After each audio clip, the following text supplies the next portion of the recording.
Bonjour mes amis, eh bien je vais quand même ajouter quelques mots à la profonde crise de la démocratie représentative que nous traversons, que Emmanuel Macron n'a fait que mieux mettre encore en lumière hier et n'a fait qu'aggraver par sa rigidité et son incapacité à trouver les mots pour apaiser. Et je voudrais dire quelques points là-dessus, car ce que nous vivons, c'est probablement la fin d'un cycle et la fin d'un système.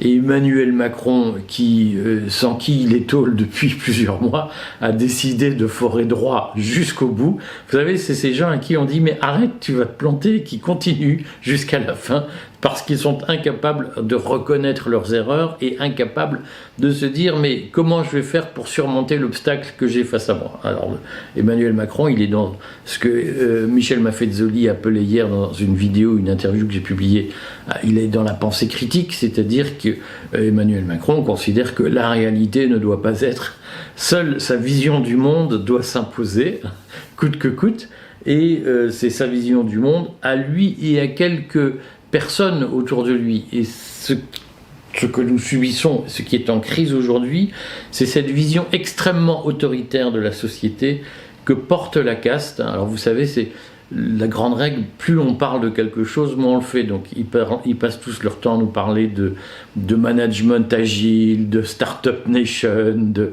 démocratie, de lumière, d'intelligence, contre l'obscurantisme nationaliste du petit peuple. En réalité, ils sont l'autoritarisme, ils sont cette espèce d'incapacité à se remettre en cause, ils sont la rigidité, ils sont l'arrogance, ils sont la certitude d'être supérieurs et ils sont l'incapacité à reconnaître l'humanité dans l'autre. C'est ça aujourd'hui qui leur pose problème. Alors je me souviens d'avoir eu ce retour un jour d'une visite de Roux de Bézieux, qui est le président du MEDEF, au cabinet de Roux de Bézieux, était allé au cabinet du Premier ministre, je crois à l'époque c'était Jean Castex, en septembre 2021, et le camarade de Roux de Bézieux avait entendu un jeune conseiller dire « de toute façon, les Français sont des nuls, ils sont capables de tout accepter pour pouvoir prendre un café à une terrasse ». C'est le mépris profond, ce sentiment que des petits marquis ont de ne pas faire partie du même peuple que ceux qu'ils gouvernent ou qu'ils sont supposés gouverner. C'est ce mépris, je suis au-dessus de vous et de toute façon vous êtes des nuls, qui est en train d'échouer, qui est en train de mettre la France au bord de la crise. Et dans la crise elle-même, car nous avons passé le bord depuis un certain temps. Ce qu'il faut voir, c'est qu'au-delà de cette question des retraites, c'est la question même de la démocratie représentative qui est en jeu. Alors pourquoi? D'abord sur la réforme des retraites elle-même, on l'a vu, c'est que au fond, depuis 2008, il y a eu une réforme de la représentativité des syndicats. Les syndicats sont construits sur une base d'élections dans les entreprises et de représentativité dans les entreprises. À ce titre, la CFDT représente à peu près 25% des salariés, la CGT aussi, c'est-à-dire à chaque élection, ces syndicats engrangent des voix. Alors on peut en penser ce qu'on en veut. Il y a eu un vote dans les élections professionnelles, soit on prend ça au sérieux, soit on ne le prend pas. Si on ne le prend pas au sérieux, on supprime les votes dans les entreprises. Si on considère que les votes dans les entreprises ont un sens, eh bien il faut à ce moment-là que les syndicats qui recueillent d'importantes voix, qui recueillent avec FO, CGT plus CFDT, ça fait à peu près 60% des salariés en France, on doit à ce moment-là admettre, peut-être même un peu plus, on doit à ce moment-là admettre que si ces gens font des scores aux élections, ils sont compétents pour discuter, pour représenter les salariés dans les questions sociales.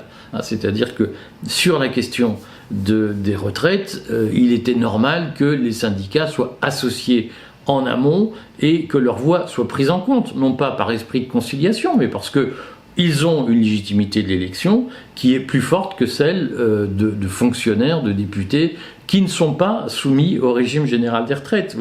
C'est quand même ça qui est extraordinaire, c'est que en 1945, lorsque le général de Gaulle, lorsque le gouvernement provisoire de la République française ont décidé d'établir une sécurité sociale sur ce qui avait déjà été construit en 1941, l'idée, la différence entre le système sous Vichy et le système sous De Gaulle, c'est que le système sous De Gaulle a la prétention d'être l'expression d'une démocratie sociale, un instrument aux mains des travailleurs.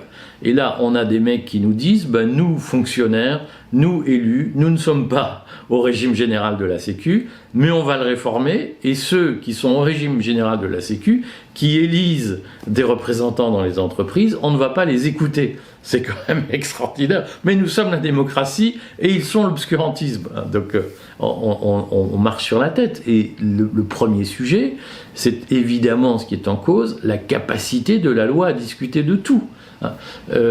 En réalité, la loi ne peut pas tout.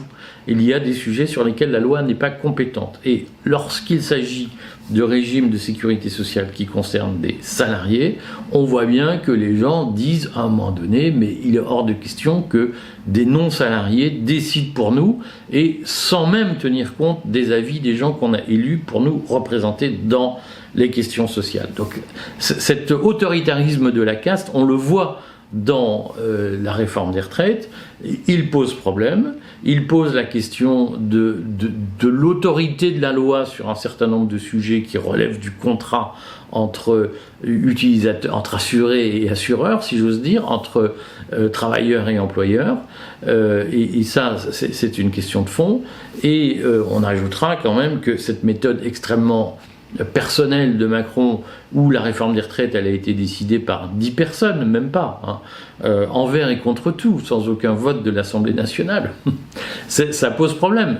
On peut se poser aussi la question de savoir pourquoi le Conseil constitutionnel n'a pas utilisé cette opportunité pour dire il faut une autre gouvernance pour respecter la Constitution en France. Voilà.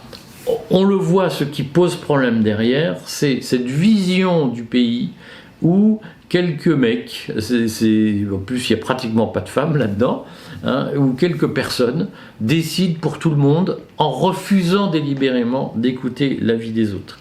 C'est ce mode de gouvernance qui est aujourd'hui en cause, et c'est la preuve que nous devons inventer un autre mode de gouvernance pour ce pays. En particulier, nous devons inventer un mode de gouvernance qui soit fondé sur le respect de l'ordre spontané, sur le respect des corps intermédiaires, sur le respect des initiatives privées. Parce que, au fond, ce que nous disent, sans même le comprendre, les gens qui sont dans la rue et qui se réclament très souvent de la gauche, c'est que ce qu'ils veulent, c'est la fin d'une société verticale. Ils veulent une société qui respecte l'ordre spontané qui vient d'en bas, et l'espèce de richesse de bouillonnement qui vient d'en bas de la société, et je crois que nous devons faire une alliance sacrée avec eux le temps de faire tomber le système vertical, et nous devons ensuite expliquer, réexpliquer, montrer clairement que en réalité ce que ces gens-là veulent et que nous partageons avec eux, c'est le contraire de leur idéologie.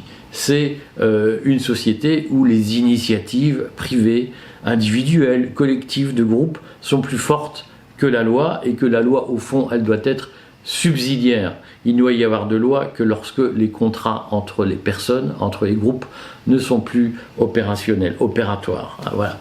Donc, ne nous trompons pas. Aujourd'hui, ce qui est en train de la défaite que Macron va subir, qu'il a absurdement repoussée au mois de juillet, c'est la défaite de cette démocratie représentative qui est une démocratie censitaire où une élite autoproclamée très souvent, une caste détient le pouvoir, de caste de petits marquis qui méprisent le reste du pays. C'est ça qui est en jeu, et je suis très confiant sur le fait qu'il y a un stop qui a été dit, qui a été prononcé dans le pays et qu'on aura du mal désormais à arrêter.